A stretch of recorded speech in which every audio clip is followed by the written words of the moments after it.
Welcome back to GM Vision. Today we're going to be taking a look forward at Week 2 and predicting the winner to all 16 games. Our current record is 10-6, and we're going to try to improve that here in Week 2. With that being said, if you haven't already, subscribe to the channel and like this video. Now let's go take a look at our first slate of picks. Okay, so starting off with the Commanders going to Green Bay on Thursday night to play the Packers. Looking at both teams, Green Bay had high hopes after they traded for Micah Parsons, making them feel like they could contend for a Super Bowl. Washington's coming into the season thinking that their second-year quarterback, Jaden Daniels, can only get better. They gave him another weapon in Deebo Samuel, and Deebo Samuel had a good game last week. So looking at the Commanders' offense versus Green Bay's defense, I think Green Bay's defense is really going to make it an emphasis to try to keep Jaden Daniels in the pocket. They did an excellent job last week against one of the best rushing attacks in the NFL, limiting the Lions' David Montgomery to 11 carries and 25 yards and Jahmyr Gibbs to only 9 carries for 19 yards. So if they're able to do that and also limit Bill Krosky-Merritt, the rookie running back from the Washington Commanders, you could see Green Bay's pass rush get after Jaden Daniels. Although I do think you see Washington's air attack improve from last week. Now looking at Green Bay's offense versus the Commanders' defense, Washington has a pretty solid defense, and they played well last week. But I think the Green Bay Packers offense is just going to be a little bit too much for them. I think Jordan Love looked pretty sharp last week, and he does a really good job of distributing the ball to all of their playmakers. They've got a bunch of solid options at receiver with Romeo Doubs, Jaden Reed, Dontavian Wicks, and then also their first-round pick, Matthew Golden. I think all of that combined with Josh Jacobs running the ball and Green Bay playing at home gives them a slight edge in this one. Okay, now taking a look at the second game, the Jacksonville Jaguars traveling to Cincinnati to play the Bengals. This is a really interesting matchup with two exciting quarterbacks. You have the Jaguars offense going up against the Bengals defense. The Jaguars offense looked pretty sharp last week, really getting the run game going, which is something they struggled with pretty much all of last season. They just traded away their RB2 and Tank Bigsby, leaving a clear role for ETN to be the RB1, and then slotting their fourth-round pick, Bashal Tutin, to be that RB2. The Bengals did do a good job of limiting Cleveland's rushing attack last week, but again, that's not a very good offense. They were relying on rookie Dylan Sampson and then Jerome Ford to take most of the carries, so they're going to see a better rushing attack this week in Jacksonville's backfield.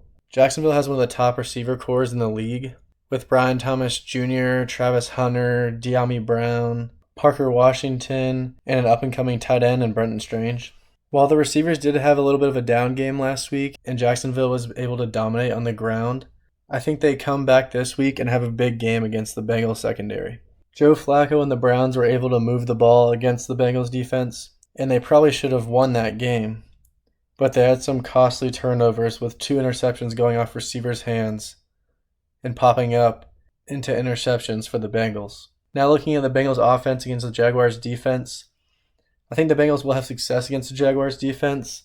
They have probably the top receiver duo in the league. I think that'll present some problems for the Jaguars secondary.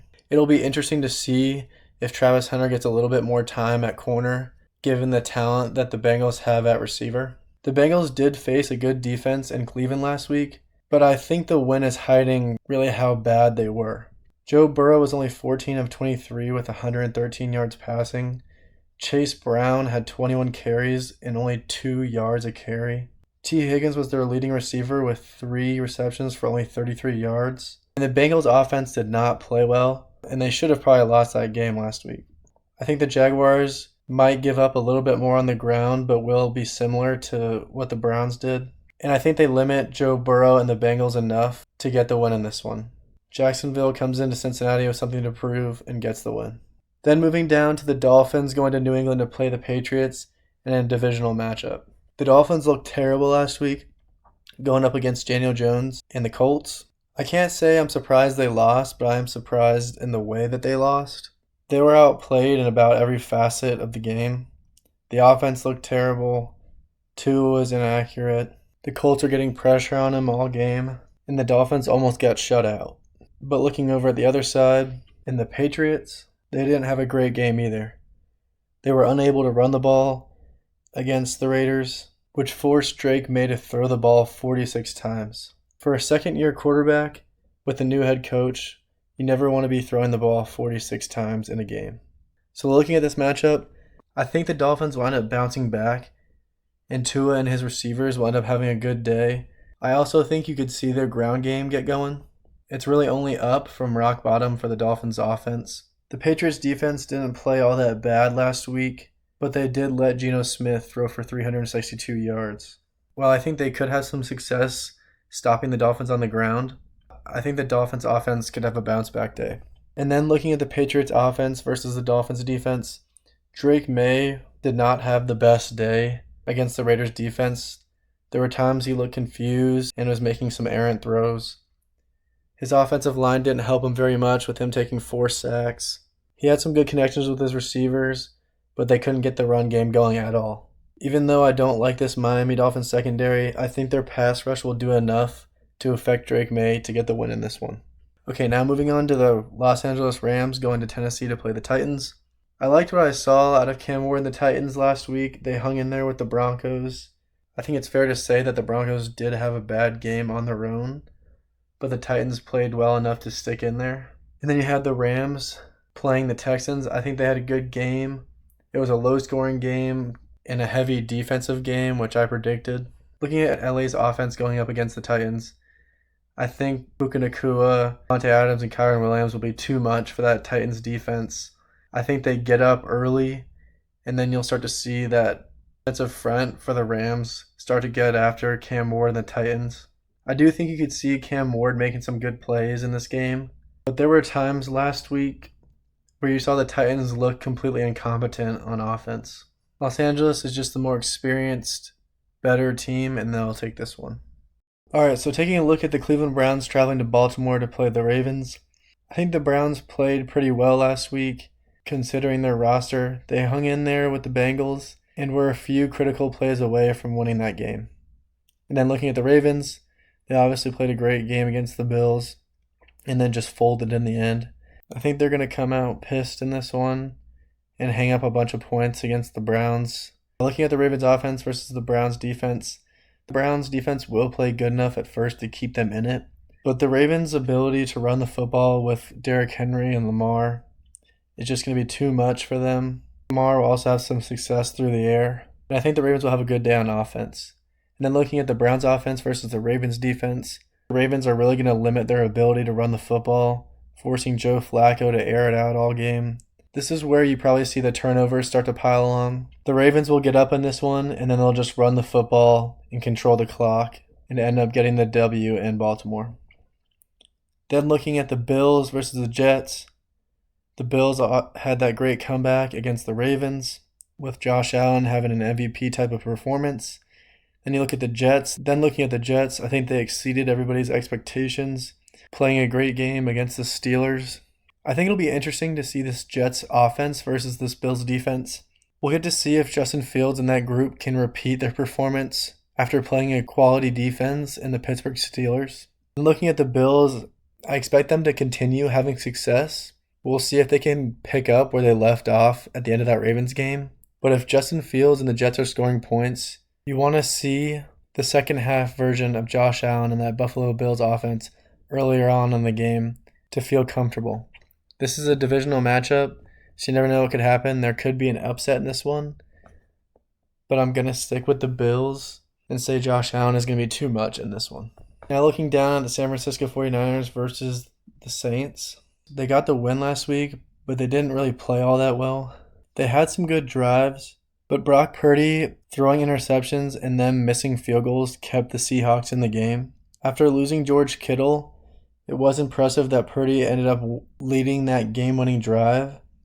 Even though that final throw probably should have been intercepted, it didn't, and they ended up getting the win. The Saints, nobody has high expectations for.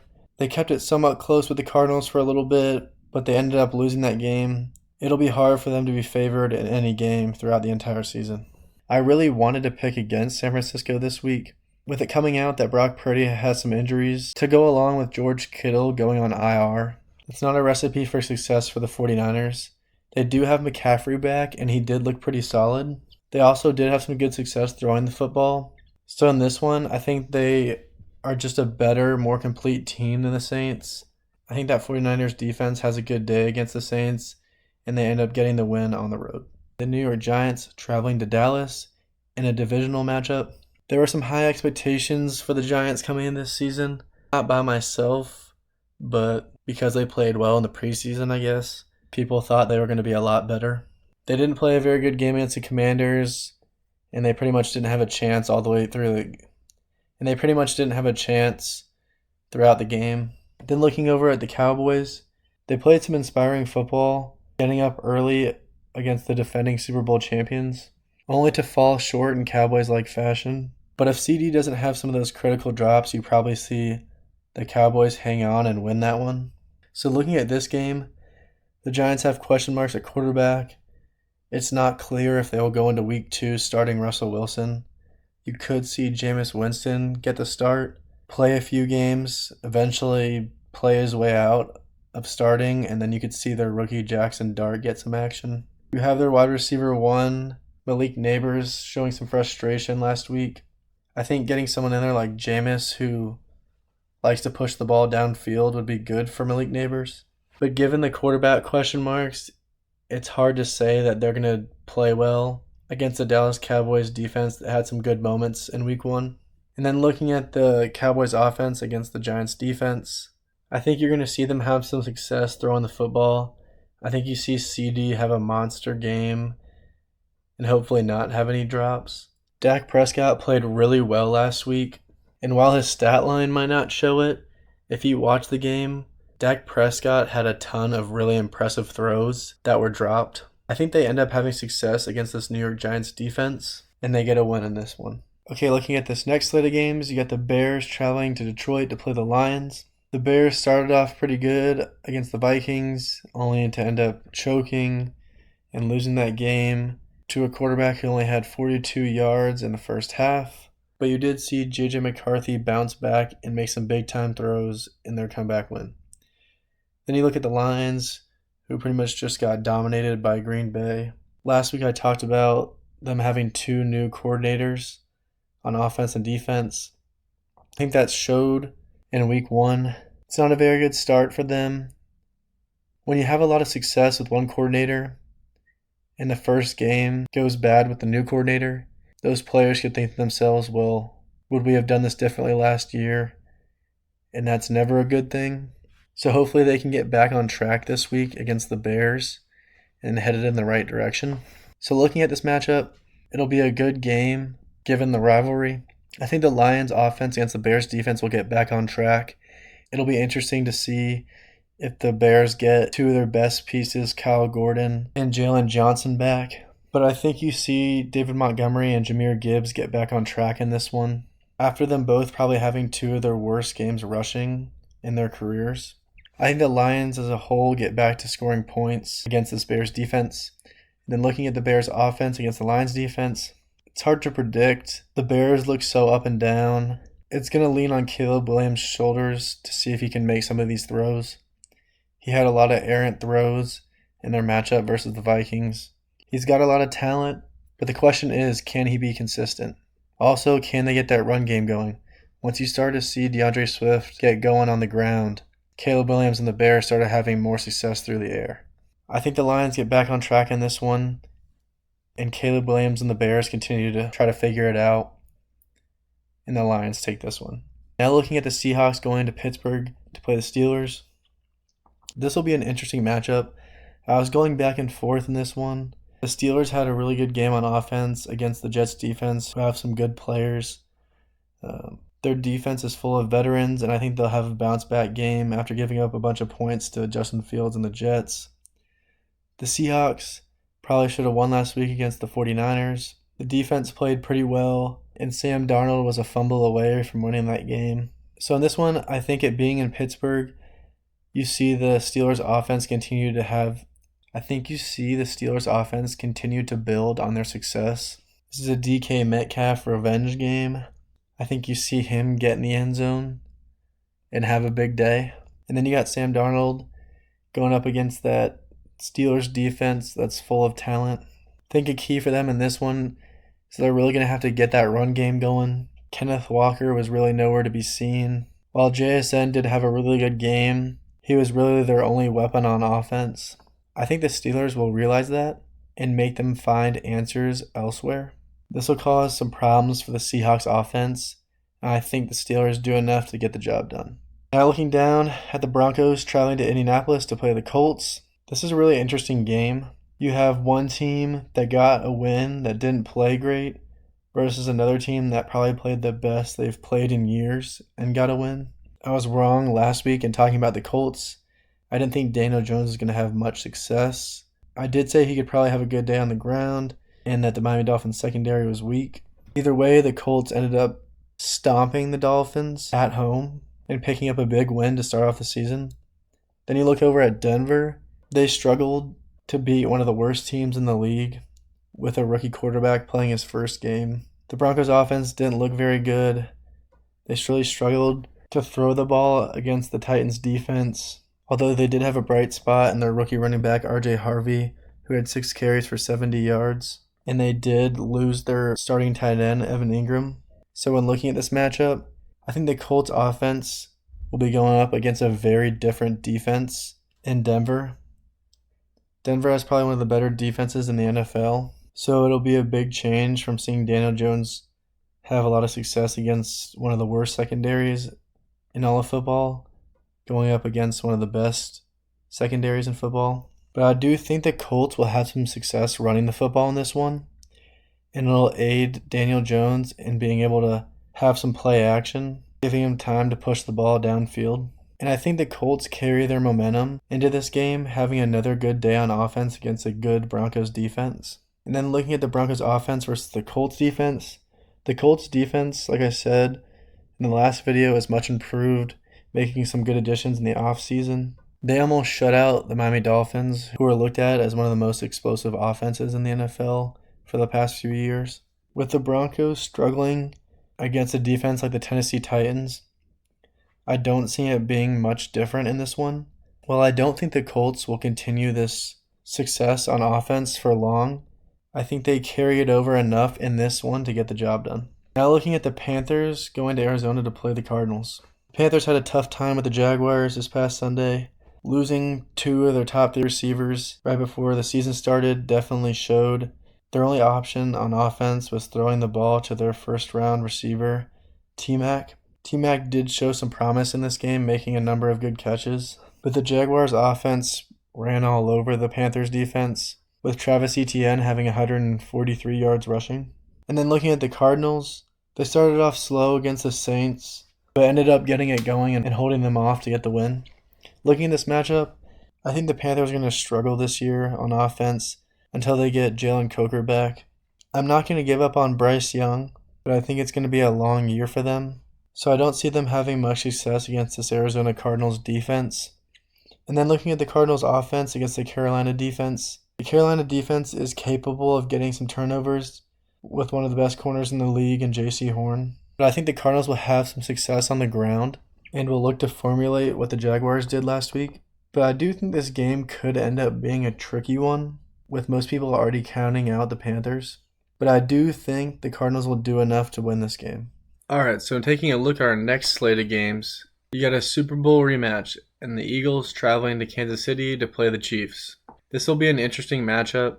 The Chiefs, after Xavier Worthy went down with his injury, struggled to move the ball against that Chargers defense. Hollywood Brown ended up being the guy, but it's going to be tough to win games when you lose 2 of your top playmakers on offense, in Rashee Rice and Xavier Worthy.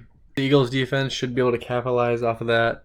You could see Mahomes having to hold on to the ball a little bit longer because receivers aren't getting open downfield, and that Eagles pass rush getting after Mahomes. I think on the offensive side for Philly, you could see A.J. Brown and Devonta Smith get more involved in this one, along with Saquon Barkley having a good game on the ground as he usually does. The fact that Philly is healthier and has more weapons available pushes them past the Chiefs in this one, and they'll take it. Then looking over at the Falcons traveling to Minnesota on Sunday Night Football to play J.J. McCarthy and the Vikings.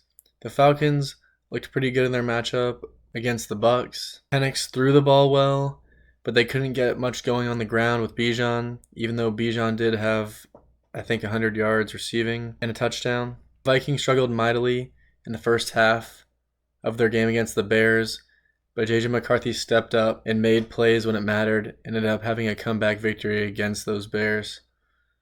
I think in this one, it's going to be essential for the Vikings to establish a run game. The Falcons have a good defense, and if you see them stop the run early in the game, it's going to be a repeat of that first half for J.J. McCarthy against the Bears. He's going to struggle to throw the ball, and you'll probably see some turnovers. For the Falcons, they're definitely going to need to start running the ball as well. Penix has a lot of weapons in Drake London and Kyle Pitts and Bijan Robinson. But in order to really get that offense going, they're going to need to run the ball efficiently. The Falcons did a really good job in limiting the Bucs and Bucky Irving running the ball on Sunday. And I think they're going to do the same thing and limit the Vikings rushing attack, which, like I mentioned earlier, will cause J.J. McCarthy to struggle. That, along with this Falcons offense getting going, will put this game just out of reach of another good comeback by J.J. McCarthy. Then looking at the Texans traveling to Tampa Bay on Monday Night Football to play the Bucs. The Bucs struggled a little bit on offense in their game versus the Falcons this past weekend. I think it'll be more of the same early on against the Houston Texans. The Texans' defense is probably one of the best in the NFL, and I think they will present problems for Baker in this game. But when looking at the Texans' offense going up against the Bucs' defense, I think it'll be more of the same from the last game. They're going to struggle to run the football. The Bucs really limited Bijan Robinson, who's one of the best running backs in the league last week, and I think they'll stop the Texans' running game, which will force C.J. Stroud into some long third downs. He's going to have to air the ball out a lot more. You'll probably see a repeat of last week with C.J. Stroud winding up on the ground in the backfield because of his offensive line not being able to protect him well. Because I don't think the Texans will be able to run the ball effectively. They're going to be relying again on Nico Collins and 2 rookie wide receivers without Tank Dell. We saw last week that was not enough, and I think you're going to see the same thing here. The Bucs will end up pulling this one out in Tampa Bay. Then looking at the final game, a late one, 10 p.m. Eastern, the Chargers traveling to Las Vegas to play the Raiders. The Chargers had a great game against the Chiefs last week, with Justin Herbert having one of his best games in the past few years. He got a bunch of his weapons involved, with Ladd McConkey having a good game, Keenan Allen having a good game, and the rookie running back, Omarion Hampton, having a good game as well. Against this Raiders defense, I think you'll see more of that. While the Raiders defense did play well against the Patriots this past weekend in getting the win, the Chargers are a whole nother level of offense. I think it'll present a number of problems for this Raiders defense. And then looking at the Raiders offense versus the Chargers defense, the Chargers capitalized on a Chiefs team that was missing their weapons. And with Brock Bowers potentially being out for this game, I think you're going to see the Chargers capitalize again on a team missing its best playmakers. This game will fall on Geno Smith's shoulders. While he did throw for over 360 yards last week, Brock Bowers was a big part of that, and they're missing that big name at receiver. They're going to rely on Ashton Genty to have a monster game, but if the Chargers get up big early in this one, it's going to make it tough for the Raiders to continue to run the ball, and because of that, I think the Chargers will end up winning this one. With that said, that is all my picks for Week 2 of the 2025 NFL season. Let me know down in the comments which games you agree and disagree with. Which game do you think will be the best one of the week? And if you haven't already, please like the video and subscribe. It goes a long way in helping this channel grow. That's all I got for you, and I'll see you in the next one.